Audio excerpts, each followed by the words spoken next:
My name is Mzuzu University. I'm coming from Sanje, representing Churches Action in Relief and Development, CAD.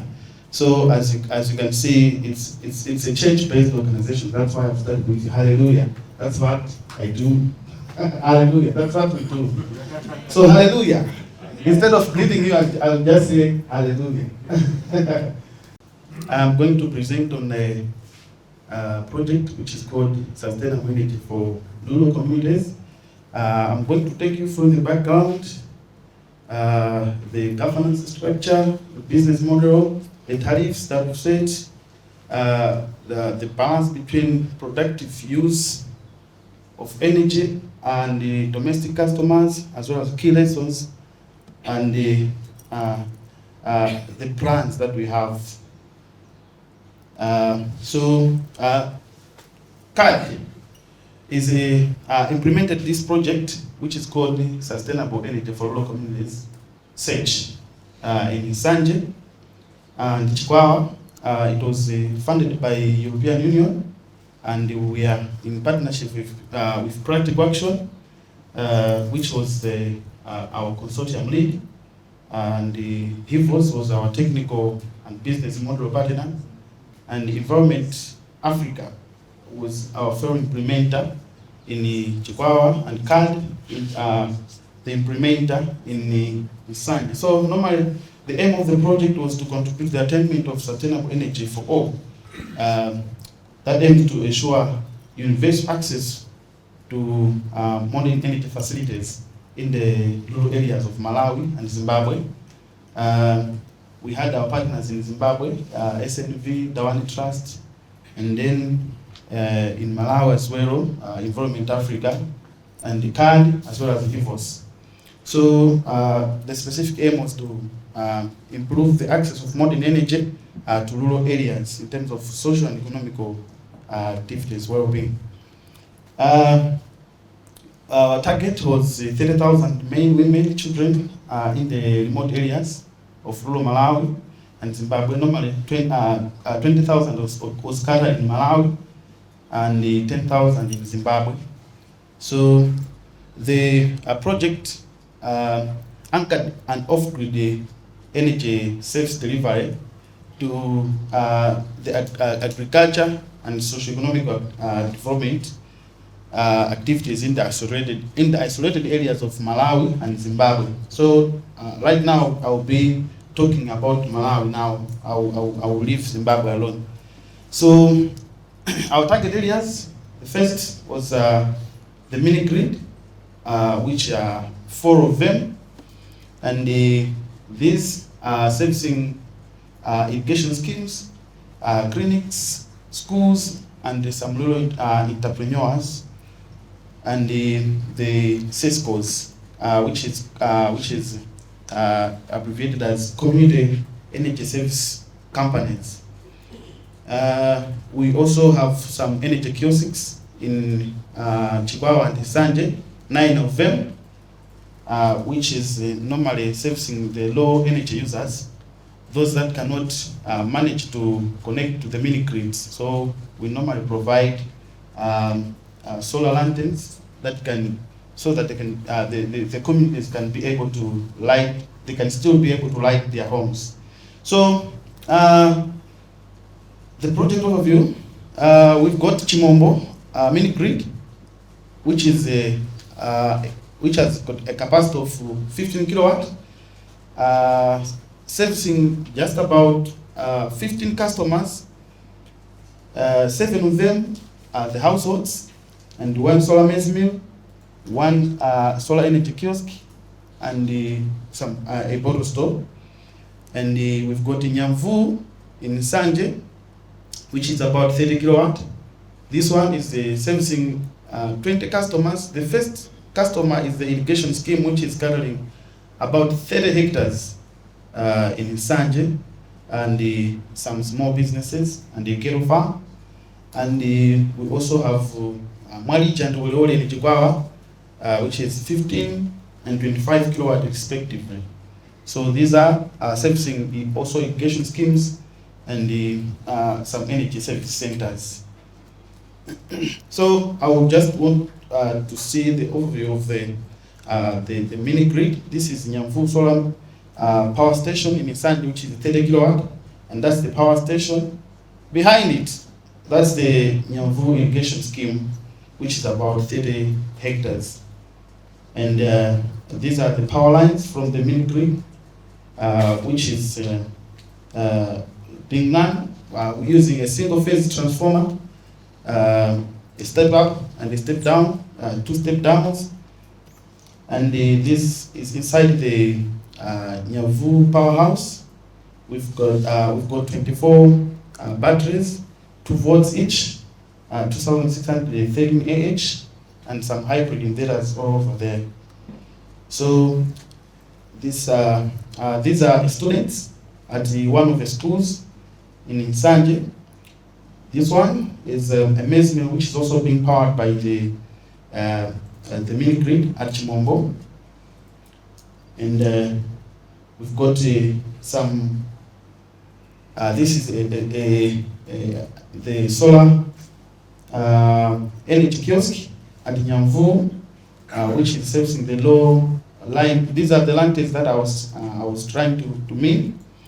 And we've got Marija irrigation scheme, Nyamvuwu irrigation scheme, and that's the tank, which is about 400,000 liters. A capacity, it can cut a capacity of 400,000 liters of water. So on the governance structure and business model of the mini grid, the project conducted some capacity buildings in terms of business management, leadership, governance, and the operation and maintenance to the 4 CESET so that they can become legal entities and they can be able to access funds and be able to deliver sustainable services, which is modeling at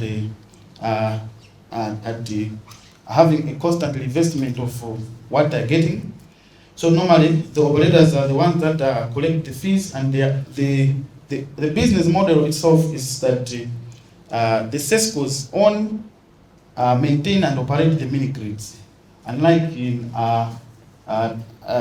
with our friends Community Energy Malawi, whereby there is a vehicle which is being called community energy trading, and in this case is the communities themselves, they are owning, they are operating, and they are maintaining the mini grids. So it's a learning point for a community-based, a community-owned mini grid. So on the tariffs, we've got 2 kinds of tariffs. I will explain. The first tariff is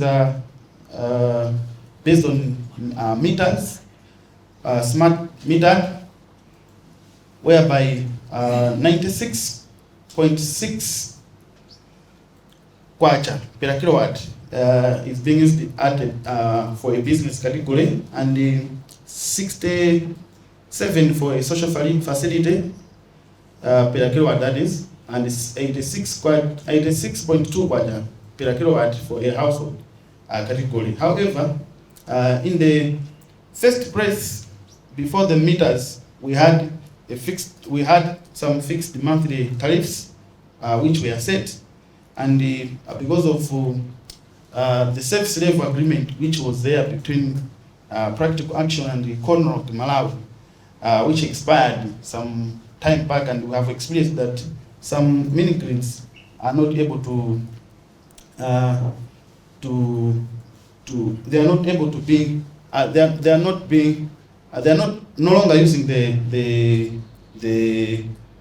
meters because they cannot be able to manage to pay. I mean, they cannot manage to pay the service level agreement with Conrock, which is about 3.5 million for 6 months.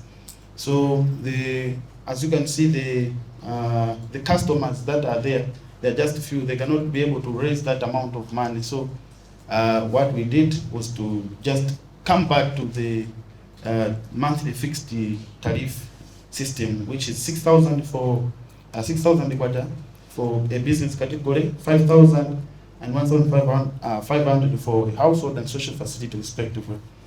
So normally, when one wants to connect to a mini grid, he or she pays 20,000 as a connection fee, and then he has to buy the wiring and the distribution works for him or herself.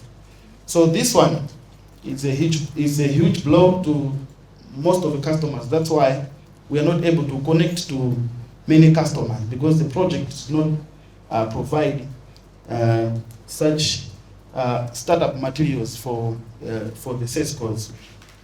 Now, on the balance between productive use of energy and domestic customers, we have seen that there is a potential, there is a big potential to boost local economy and create more jobs using the PUA, whilst ending poverty for rural masses. And there is a need to also do some initial, proper initial assessment to identify and satisfy the needs of the target areas, and also to assess the willingness to pay for the customers in order to have a sustainable community energy-led mini grid. And if the irrigation schemes can be upgraded to cooperatives, they can make a lot of income and they can sustain the mini grid. However, the project did not cut out up to that extent, and the current energy supply, if we add all those kilowatts, it has got the potential to connect to 800 customers. But however, as I've said, the connection fees and all those procurement that are being done on their own, they cannot be able to actually